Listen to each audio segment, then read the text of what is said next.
All right. Welcome to this episode of the Joyful Scaling podcast. I am here with Mimi Dabo. She is the high ticket business coach for spiritual female coaches with kids. She works specifically with women coaches. I love this, to co-create profitable high ticket coaching businesses so that they quickly add multiple 6 figures or 7 figures to their coaching income without sacrificing their lives, their health, their sanity, or quality time with God or their family. So Mimi, welcome. I'm so excited to have you here today. Well, hello. Thank you so much for having me. I'm glad to be here. Thank you. I'm excited. Yes. Mimi and I jumped on a call, I guess a week or two ago, and I didn't even want to get off the phone. Mimi is a beautiful sister in the Lord, and I could hear her talk for hours, the way her experiences and things. And that's kind of where I wanted to start, Mimi. Would you share with our listeners your journey that led you to this work? Oh, wow. I was a little girl in Sierra Leone, West Africa. I'm kidding. I won't start there. I did. I was a little girl back home in Africa, and I loved to sell. I thought that everyone wanted what I had. And I just assumed that if people wanted to buy something, they would say yes. So it never occurred to me that anyone would say no to me. So I loved selling, and I always knew that I wanted to work for myself. One of the biggest things was I didn't think that I was employable. I didn't think that I would be able to work for anyone else. And so all my life as a kid growing up in Africa, in Europe, and back home in Africa, then here at 15, I just made my whole life about working as an entrepreneur. So in high school, I was head of the FBLA, Future Business Leaders of America. And I just knew like everything was programmed to get me to where I am today. One of the things I knew was that I was going to be working with women and children.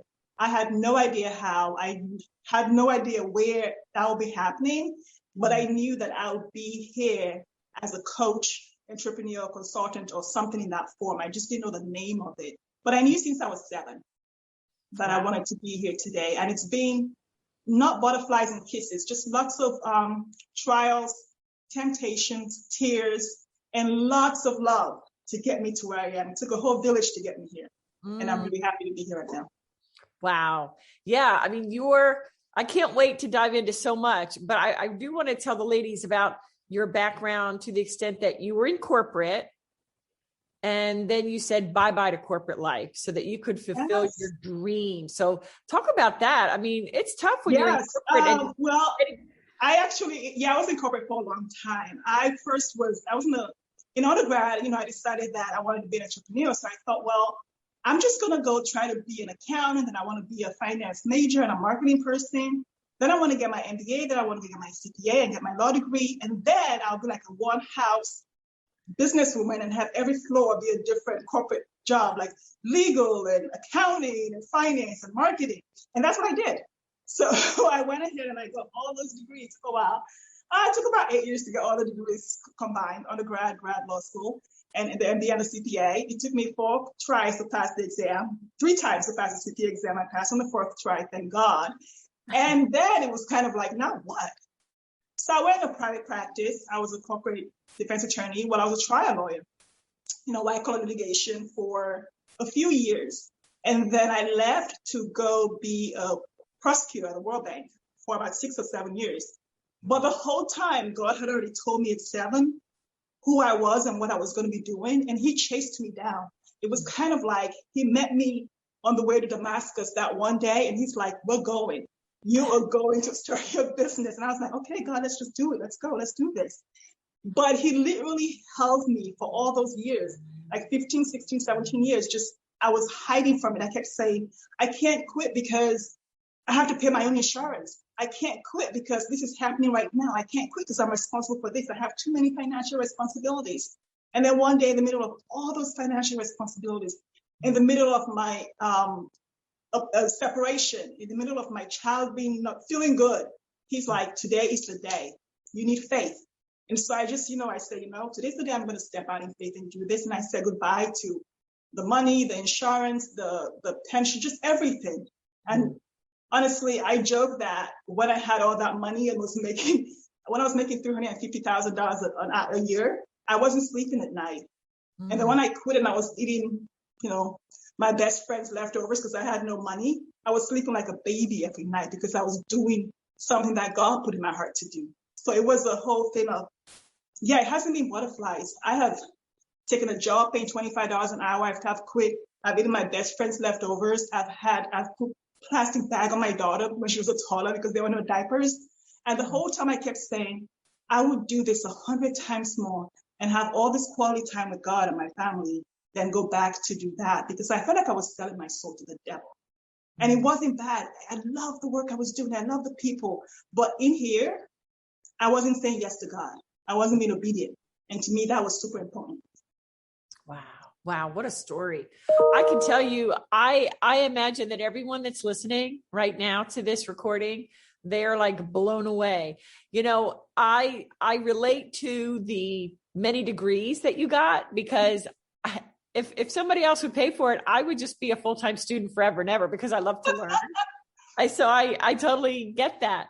So, wow, what a story. What was that like though? The transition a little bit deeper, I think, because I think the ladies could really gain some great perspective on that. You quit the corporate job, things are not easy and you're trying to get this business off the ground. Well, it's funny because when I quit my job, because I have a fashion business, so I quit to do that full time. And the gift was that I was going to do that full time for 5 years until 2020 or 2021. And then I will find a way to go to coaching school, maybe in Australia or in South Africa.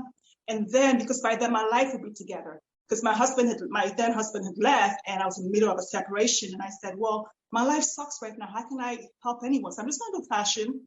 And then when my life is perfect, by 2020, then I'll become a coach. So the day after I quit my job, I said, I'm going to hire a life coach because I've been looking for a life coach for a year. I was the one on Google typing life coach for women on Google.